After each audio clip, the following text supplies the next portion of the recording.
et aiko sunga kongote. Akomi koluka tata mokonzi Martin Fayulu na nkuku. Boko linga yango? Atindeli biso bato misato. Natanga bakombo. Natanga bakombo. Atindeli biso bato misato. Butu oyo tata mokonzi Martin Fayulu. Ayebisi ye boyi. Martin, tu es mon frère. Mais yo ebi kazaki frère na yo oyibaki ye pouvoir pona. Le londe yo mondi okomi na sigana kingo ne Martin comme akomi frère na yo. Alabiate boyebisa ye te ngana za pré. Na yebisa yo Martin ma vérité belé oyo ebombami. Tant que yo maîtrisé parce que moi kana biso kokende. Tata mo kona bisi ebo ya lobi. Ngana lingi oyebisa nga ba vérité wana ngai moko te. Na lingi ba témoin basali ni bazala. Ba témoin wana bazala banani bazala basango. Alobi basango te. Ya lingi ko basango te. Nda bosa ni nzoka basango. Asungaka biso na 2016 tobengana nani Kabila. Sagola tata. Ayo koloba etete na lingi basango te na lingi papa Simo Kimbangu. Lobio. Awa ndebe ko bebisa bakambo. To yebi ete papa Simo Kimbangu na nzela na bango abimisa biso moto oyo les loyaux, c'est ni et comme un problème. Solité. Nanzela na bango. Toboyi pété. Ceux qui ont lingi. Sangisa na Kimbangu na catholique. Basa na batémoin. Boyete. Oui. Yalobi ah. Martin wana zali mokuwa. Mokuwa. Et Sengeli ou sa peuple congolais. On te Martin Fayulu c'est bongo. Yo ozoka pouvoir à peuple. Olaka moto pesa pouvoir nini. Pour les locaux congolais comme aboyi. Et Sengeli oyebisa biso. Bili obogena ko signer nini ngoyo lokaka po baka ko aboyi. Comment tout monde nanga les locaux comme rebelle. Là comme on le baete, c'est moi qui ai fabriqué Chilombo. Je sais comment les détruire. Yebisa biso lelo yo nanga a comment rebelle pour la nini. Qu'est-ce que nanga réclame? Motali bosso, il y a qui est béran. Aye alobia, on a qui pas vieux, moyen aussi maté azoni. Baye kotinda maman. Oui maman. Oui maman. Maman lobi te wana mwana nga. Lelo ndo reconnaître mwana yo. Nyoso watu bite tolingi te biso to ekosala ki pouvoir oyo pona ba poste te bote falo yakata primature kozwa to bima kamone tali biso na luboete pona biso tolingi pouvoir au pouvoir te poste te to yeba nini yango esalama poto bimisa Kongo na biso na libulu yango moni toko tele makaka na makambo etali processus ya nini ya Kinshasa. Est-ce que vous avez malamu? Très bien, tele ni na processus ya Kinshasa. Beaucoup na pour nini? Pour to comme ça congolais, ba vérité nous est seulement pour le pouvoir oyo kuma boye lelo. To comme ça congolais, mabe oyo uti wapi? Soto longwa wana neto bi peut-être ko limbisana. Na kolimbisa na pre photo yeba nani o mbeto ko kozwa ni to tsawa pi na seni na ku consulter plutôt que na élection ya malamu to kena élection na théorie de cas. Oui théorie de cas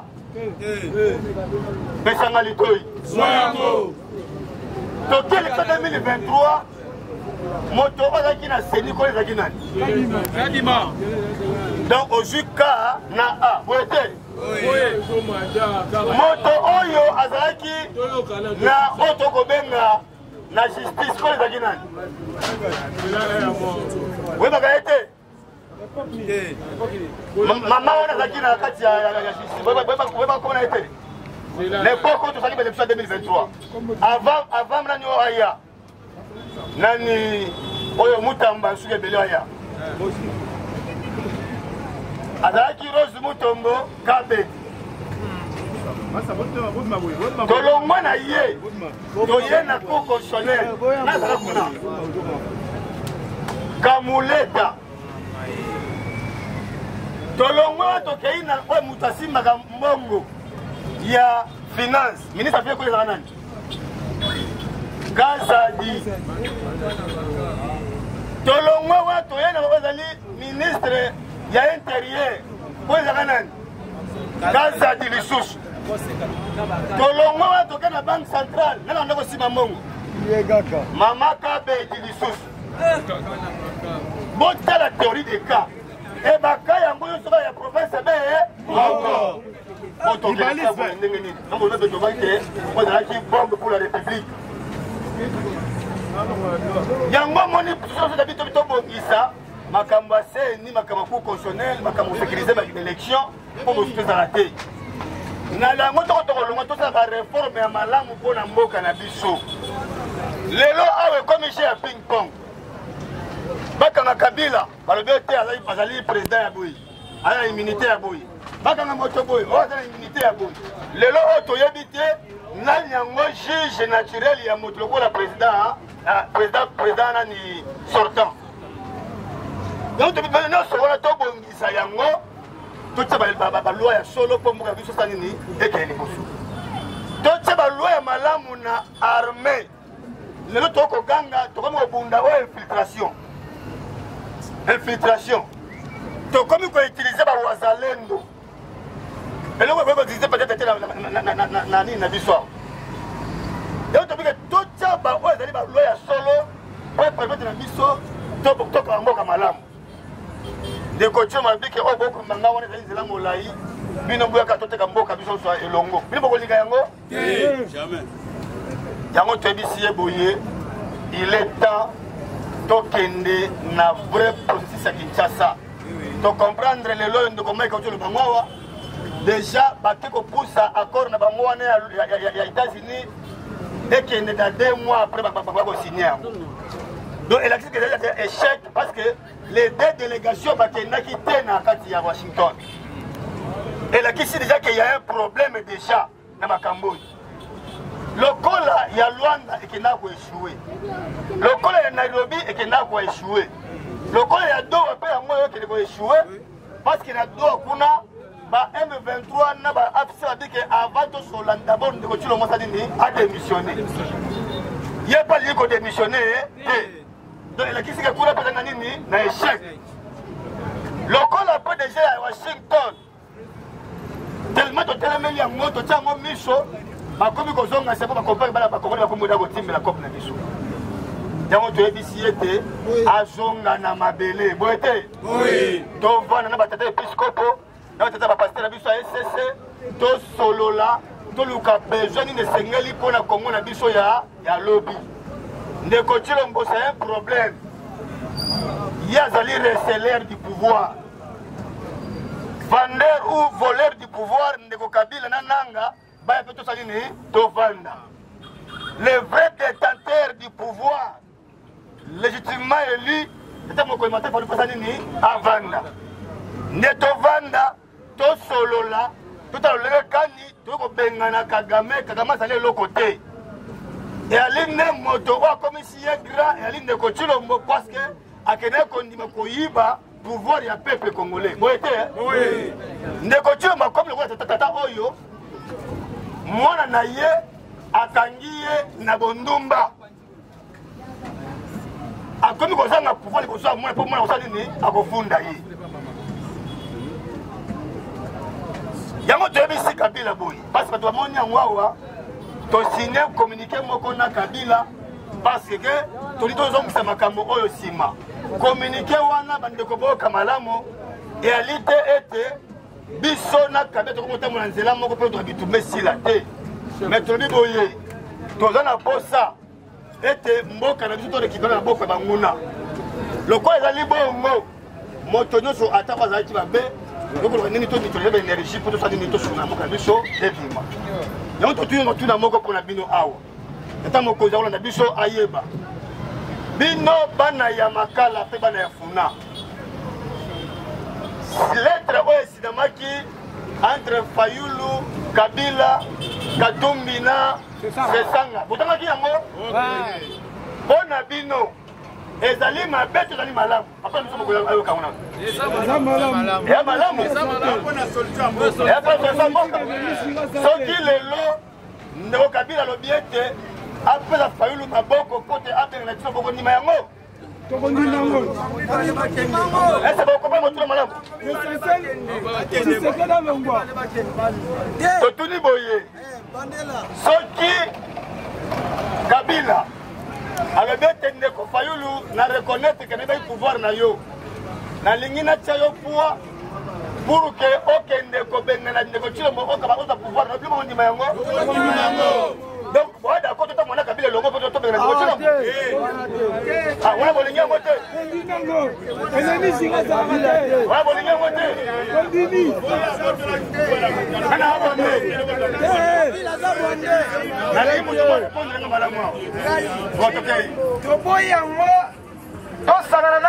Kabila ye mutazama bepo.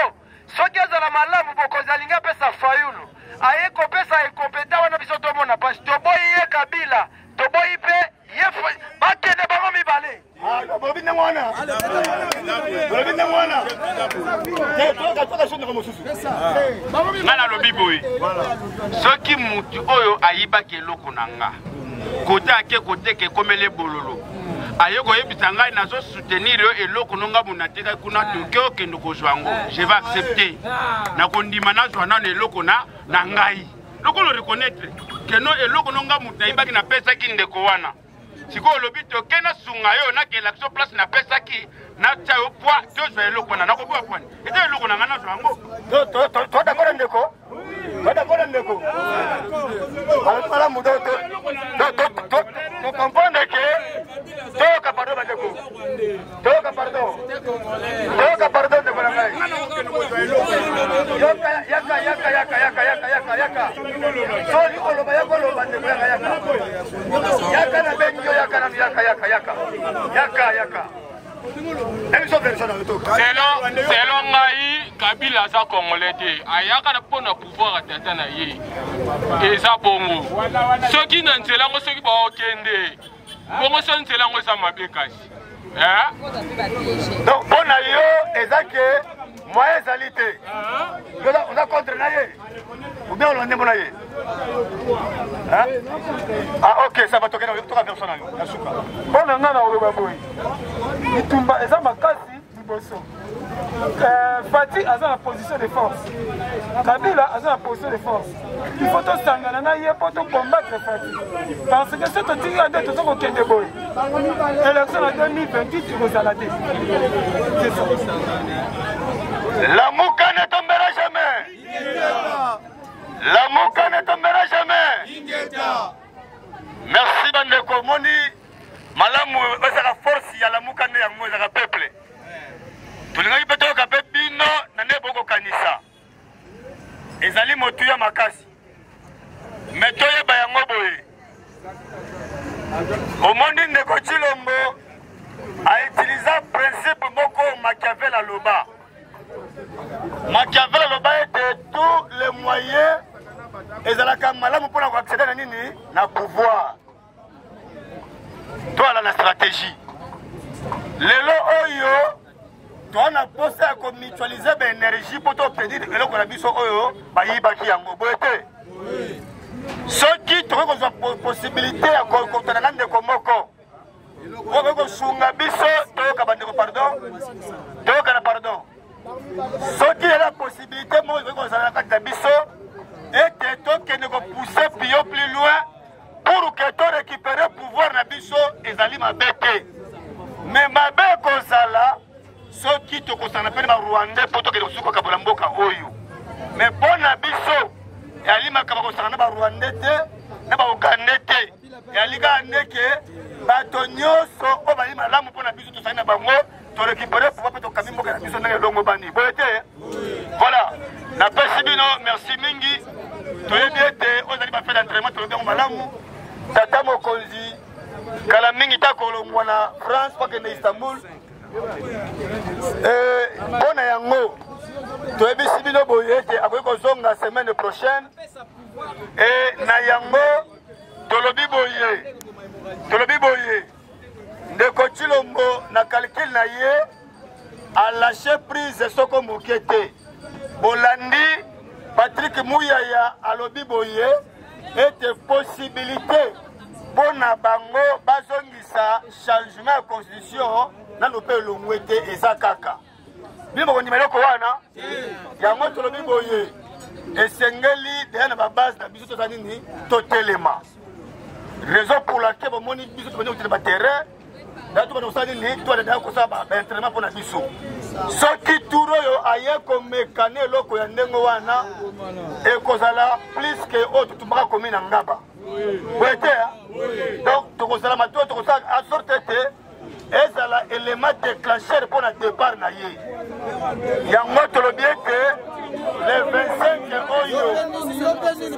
25 oyo tolanda bandeko pardon le 25 oyo biso banso na terrain missioni biso bana ya funa toyoka s'il vous plaît biso bana ya funa na terrain missioni le 25 oyo tomobilize bacellule baplace de résistance partout tozala ebele pour que jour wana tolakisa dai ndeko Tshilombo ete soki ameki akokutana na biso bakongole nde na nzela na ye boye te napesi bino merci